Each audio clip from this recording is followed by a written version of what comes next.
Hey guys, welcome back to Back Sports, and I'm back with another video. And I want to talk about the preseason plan that Matt Eberflus has for Caleb Williams. And obviously, preseason isn't necessarily like heavy on when it comes to the starters, but especially since we have a rookie quarterback and a lot of rookie talent, I think that it's really important that we take a look at this. But before we get into today's video, please don't forget to like and subscribe. It really helps me out a lot and really helps me create content like this for you guys. So please consider subscribing. We're almost at 500 subscribers. We're like about 50 subscribers away from when I last checked. So please hit that subscribe button. Anyways, currently, as you can see right here, Bears are formulating a preseason plan for rookie quarterback Caleb Williams. And this came out pretty much just yesterday. And it was kind of discussing about how, Matt Eberflus was on the podium, kind of talking about how it's important that he still gets his reps. Like he talked about how QBs like C.J. Stroud, Bryce Young, and Anthony Richardson in the preseason last season got 45 to 55 reps in terms of those guys. So it pretty much means that probably 3 to 4 drives, depending on how long each of the drives are, if you consider third, fourth down, and whatnot. And it's like per game too. Like you're not really. One game you probably could have 1 drive, 2 drives, and then the other game you could have 4 if you want. Like you just have to evenly split it when it comes to that. And they're still evaluating it. They're gonna be looking at how valuable they are when it comes to the reps. And I think, my opinion, I think it's very important that they do get their reps early on. And I think that, yes, the risk of injury is very prominent when it comes to playing in games that are meaningless, especially in the preseason. But especially when it comes to getting to speed, I think it's important. Last year with Justin Fields and DJ Moore, we were able to get a decent amount of reps, but not enough to the extent where it was 45 to 55 reps.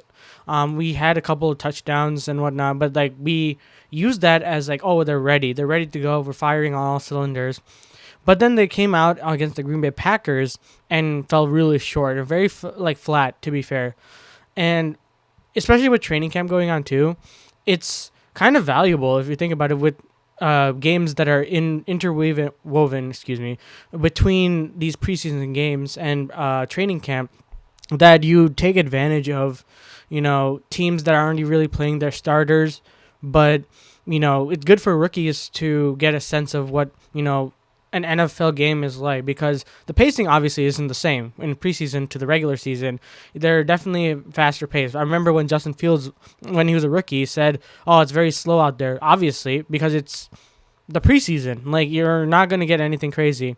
And right now with his Caleb Williams' confidence level, you want to make sure it's as good as possible when it starts the season. So let's look at the preseason schedule. Obviously, you have the Hall of Fame game on August 1st. So in a couple of years, guys are very close to having football back again, and especially Chicago Bears football. So I'm really looking forward to this game, even though Caleb is probably not going to play it, but I wouldn't be surprised if he does. I think that this is a very good opportunity for him to get at least one drive in and kind of get everyone, all the fans hype up about it.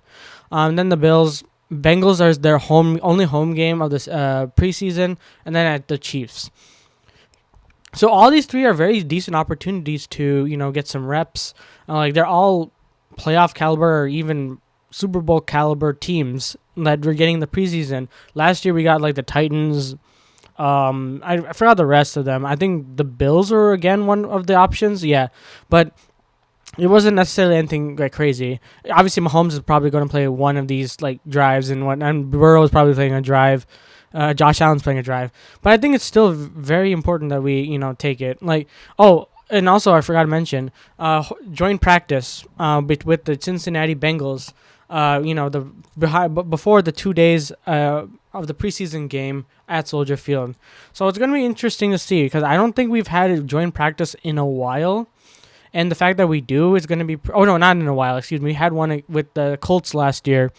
But it's going to be pretty interesting to see. And I'm really intrigued to see what Eberflus and Shane Waldron are really going to discuss when it comes to the reps. Rome Odunze has to get his reps. The offensive line has to start clicking. And I think it really depends on the overall health to start the season. Because last year, we did not have our entire offensive line. Tevin Jenkins was out. with injury, and the first 3 games were completely brutal without him. And you had I forgot who it was. Someone else in our offensive line got injured too, which let Darnell Wright having to carry the load of his as a rookie for the offensive line. And if we have a healthy team to start out, while also having our rookie quarterback and wide receiver healthy and ready to go, Keenan Allen also has to be ready to go with DJ Moore. I think we're going to be in for a great treat when it comes to this preseason. So yeah, I mean, I think that 45 to 55 reps is pretty solid. I think but maybe a little bit more. I think that they should play a little bit more, just because, just so that you add to the development. I don't see anything wrong with it, as long as you're putting out plays that are careful in protecting our quarterback. We have a more improved offensive line, so let's just see what we have right now, and maybe after the first game we'll see what happens, then take it from there. So yeah, let me know down in the comments below what you think. Do you think they should have more reps, or should we have less reps, or keep it the same? Let me know down in the comments below. I'd love to read what you guys have to say, and please don't forget to subscribe. We're almost at 500 subscribers, and I want to join the journey with me. And as always, I'll see you guys in the next one.